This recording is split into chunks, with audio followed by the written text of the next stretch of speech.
in the world is happening? Here's one thing I'm going to say. I don't know if you're allowed to say this anymore, but I'm going to say it. I've been playing with French players a lot of my life, and they have one thing in common.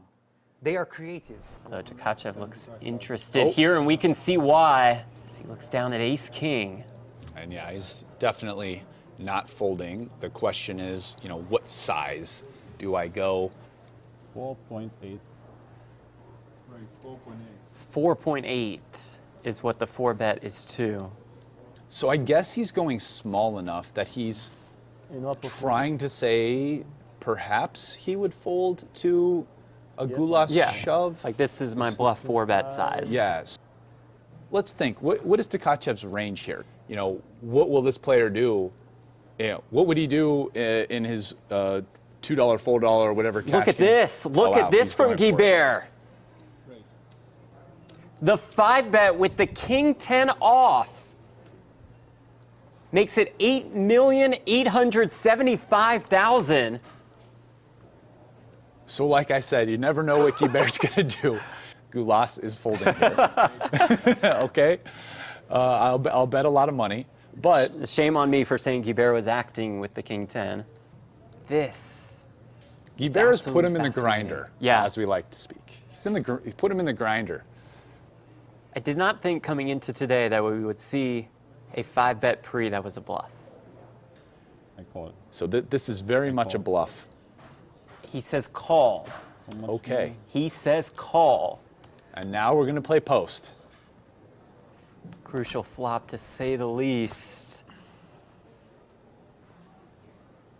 And it comes queen 9-6 with 2 hearts, so the gutter and the back door flush draw for Guilbert. Now you're either behind or have a lot of equity versus you. So, you know, what will Guilbert do? It goes check, check. And the turn is the blank in the form of the 3 of clubs. You know, if he bets too small, he just won't get ace-king to fold. So, you know, if Tkachev checks, which he probably will. And he does.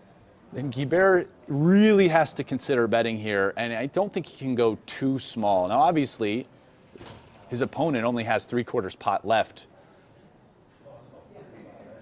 I would be worried even going all in. I mean, you're not going to probably even get jacks to fold versus an all in. So, yeah, okay. So he's come to the same conclusion as me, almost the same bet sizing. I love this bet size.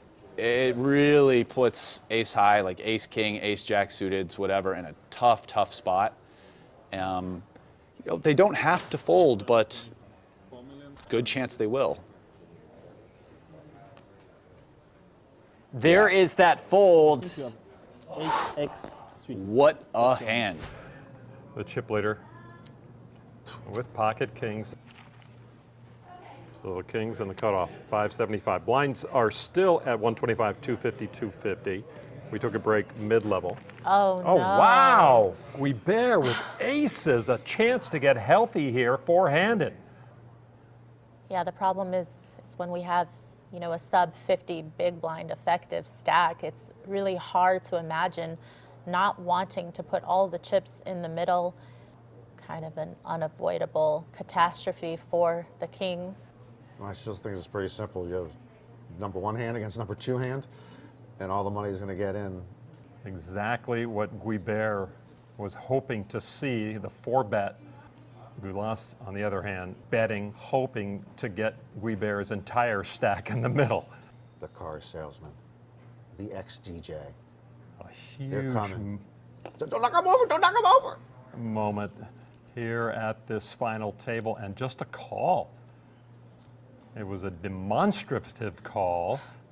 His kings against Guilbert's aces. And here we go. All red, no paint. Perfect so far for Guilbert. A tricky check into the kings. Now, Goulash Jr. eyeing the stack of Guilbert.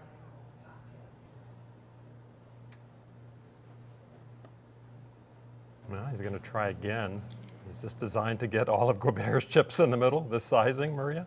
Wanting to get called by what you believe are a lot of worse hands, but ace is not one of them. And here they come, all in. And as expected, Gulas Jr. asking for a count and actually squirming a little bit in his seat as he does. Guilbert's job is done. All his chips in the middle. Aces, yeah. You know, Goulash certainly sensed danger when Guilbert just called that 4-bet pre-flop and now willing to check raise and go with this hand. Yeah, it's one thing to think aces, which would be correct. And it's another thing to fold the kings here. Weaker suited hands that perhaps is semi-bluffing. It just feels like when somebody's willing to call out of position to a 4-bet that they have to have aces. Yep, he knew it. He knew it. We got lucky Guilbert didn't tank for 17 minutes like he did the other day here. Gulas Jr. looking for one of the 2 remaining kings to knock out Guilbert. And it is the queen of spades on the river, and there is your new chip leader, 4-handed at this World Series of Poker Europe final table. Kidas will open here, which has been rare at this final table. He has the king 10 of spades. If he 3-bet. And that's the way he's chipped up since running kings into Guilbert's aces, is through his pre-flop aggression. Yes. Here he Very will well just call. timed pre-flop aggression. Well, obviously a great spot for Kidas, who is against opponents who share the exact same hand. Ooh. It comes 10-9-7, so top pair for Kidas along with the backdoor straight and flush draws. It's the open-ender for Guilbert and Gulas. So everybody going to be interested in this hand. And Gulas leading for the min. Kidas, it's a raise to 800K. Been watching these guys for a few hours, and sometimes I feel like I can get in their head a little bit, but Guilbert, I'm not sure. Reaching for chips. And it looks like he is going to raise 3.1 million. I think, I mean, this is a pretty tough spot for Gulas. And even though he has a pretty good hand, I think he will probably end up passing it. Total, I play 19 million with that. 18, 19. Oh, and he lays it down. Can tell that the thought crossed his mind. If you were to call here, you're sort of calling, hoping your opponent has some sort of hand like 10-8, 9-8, Queen Jack, you know, 10 Jack, and that a blank rolls off, and then you get it in. But I think passing is the prudent move here, and definitely don't fault him for doing it at all. So Johan goes from playing in the 250K buy-ins, the big ones, to this where he's the boss. He's the table captain. So everything he's doing, everything we talked about as stuff that doesn't make sense, it sure does when it's working. What Johan is doing is he's exploiting, but it's very exploitable. If they start making the adjustment and start noticing, wow, every time he min-bets, it's like a mediocre average hand, pop him. 1.4, 3.5.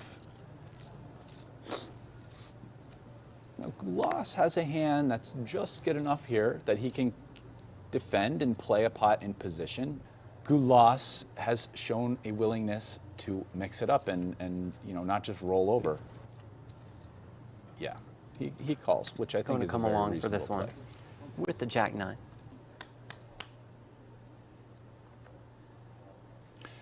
Both players have to like that flop. Yeah. I mean, Guilbert with top pair, it's rainbow, no flush draw, and so Gulas has really one of the best possible draws. I mean, Jack 9 and King Jack being the only strong draws on the board. Quarter pot, not too big. Very difficult to imagine a raise fold scenario, but you know, raise and Sai get it in, obviously, against a queen. Does look like he's in attack mode. Makes it 3.3 million. And he's taking the calling route. So now, the real question is on a blank. Will Gulas follow through, or will he check back and just, you know, hope to get lucky on the end? With about 8 million behind, with about 10 million in the middle. I mean, really the only bet for him here is all in. Yeah, yeah.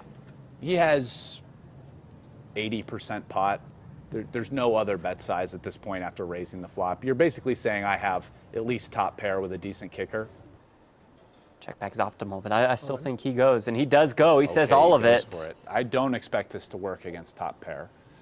I mean, it's not a spot where Guilbert, you know, Guilbert could fold this, by the way. Does seem difficult to fold a queen here. It's easier from our perspective when we can see his opponent's hole cards.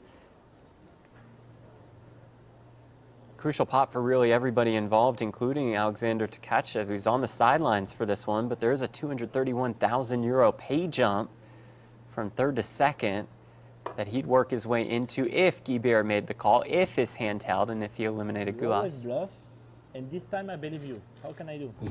Can't hear what he's saying. I think, what can I Something about do? bluff. I trust you. Wow. Sounding like he's going to fold. Oh. Well, I think he was close to folding.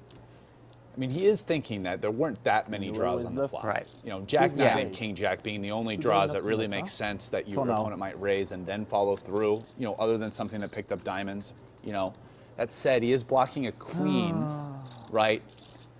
Tens, queens, kings, aces, ace, queen, all hands that might play this way, 3-bet pre-flop. So, you know, how weak is my opponent doing this with a better queen? Lays it down. And I believe he showed it. got it through. Ace deuce of clubs for Guilbert on the button. Gulas taking a little less time than normal to fold the auto Tkachev fold now hand. with king 10 with about 12 bigs behind, flicks in the call. Decides to just call rather than pile, which is reasonable given that he's up to 12 bigs now, although I think either play would have been okay. Well, probably going to get some chips in here as Tkachev flops top pair with the king high backdoor flush draw, backdoor straight draw as well. Guilbert with the pair of deuces and the ace high flush draw. Versus any bet, Tkachev is going to happily slam in top pair good kicker, and you know, be not that happy to find out he's actually only flipping against, you know, the nut flush draw with a pair. Okay, decides to check it back, Goes which is check, very check. conservative. And the turn is the 4 of clubs to lock it up for YoH ViraL. There's no value to extract. He's 0% to win the hand, but that's what he's thinking about. Do I bet myself? Do I check and hope my opponent bets? So he's decided that betting is the best way to do it. What a feeling if you're Johan Guilbert.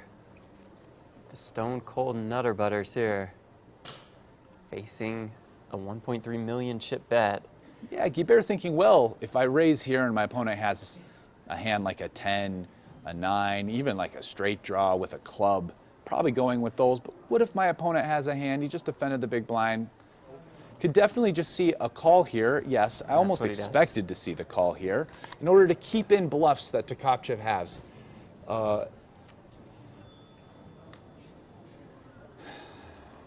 You know, potentially even a hand like ace-king. All in. And good night to Alexander Tkachev. He'll see the ace-high flush, the stone-cold nuts for Johan Guilbert, and we do say GG indeed for the first place prize of almost 1.3 million euros. And of course, that World Series of Poker bracelet. Quick break while we get set for heads-up play, and you know what that means.